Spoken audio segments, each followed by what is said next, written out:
ഊത്തപ്പം ഉണ്ടാക്കാൻ ആവശ്യമായിട്ടുള്ള ingredients ragi 2 table spoon രാഗിയാണ് എടുത്തിട്ടുള്ളത്.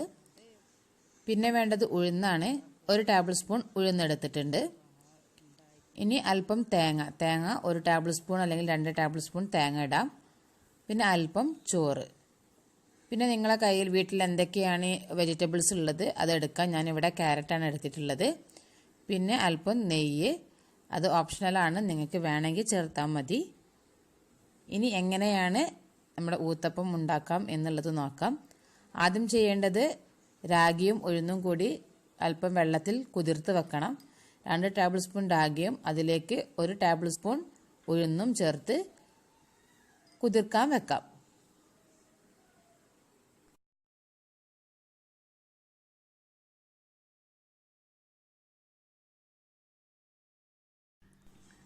രാഗി നന്നായി കുതിർന്നിട്ടുണ്ട്. ഇനി അതൊന്ന് മിക്സിയിൽ അരച്ചെടുക്കണം.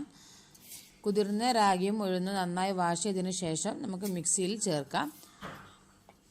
അതിൻ്റെ കൂടെ തന്നെ നമുക്ക് തേങ്ങയും ചോറും ചേർത്ത് അരക്കണം.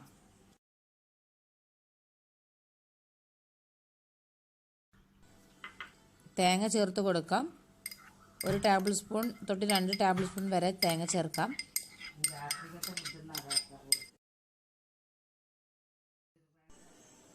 ഇനി അതിലേക്ക് 1.5 ടേബിൾ സ്പൂൺ റൈസ് ചേർത്ത് കൊടുക്കുന്നുണ്ട്.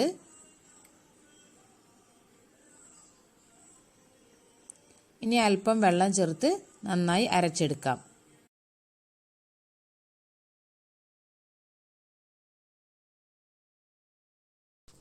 അങ്ങനെ നമ്മുടെ മാവ് ഇവിടെ റെഡി ആയിട്ടുണ്ട്.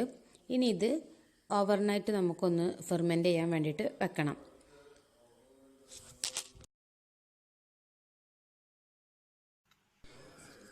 ഇനി നമുക്ക് നമ്മുടെ ഊത്തപ്പം റെഡിയാക്കാം.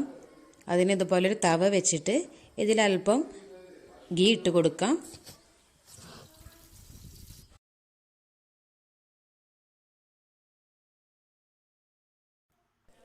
ഇനി ഊത്തപ്പം ചുട്ടെടുക്കാം. ഇതുപോലെ ആവശ്യത്തിന് മാവെടുത്ത് നമ്മുടെ വലുപ്പത്തിന് എത്ര വലുപ്പത്തിൽ വേണം വെച്ചാൽ അതുപോലെ ഒന്ന് ചുട്ടെടുക്കാം. നമ്മൾ എടുത്തിട്ടുള്ള വെജിറ്റബിൾസ് ഏതാണോ അതൊന്ന് ഇതിൻ്റെ മുകളിലായിട്ടൊന്ന് ഇട്ട് കൊടുക്കാം. ഇവിടെ ഞാൻ ക്യാരറ്റാണ് എടുത്തിട്ടുണ്ടായിരുന്നത്.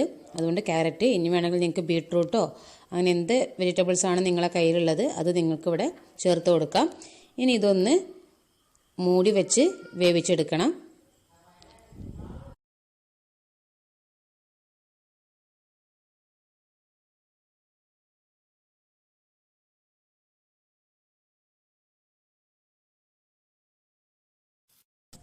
ഒരു സൈഡ് ആയതിനു ശേഷം നമുക്കൊന്ന് മറിച്ചിട്ടിട്ട് മറുവശവും റെഡിയാക്കി എടുക്കാം.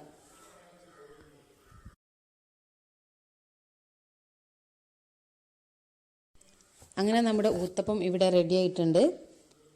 നിങ്ങൾക്ക് ഇഷ്ടപ്പെട്ടെങ്കിൽ എന്തായാലും ലൈക്ക് ചെയ്യുക.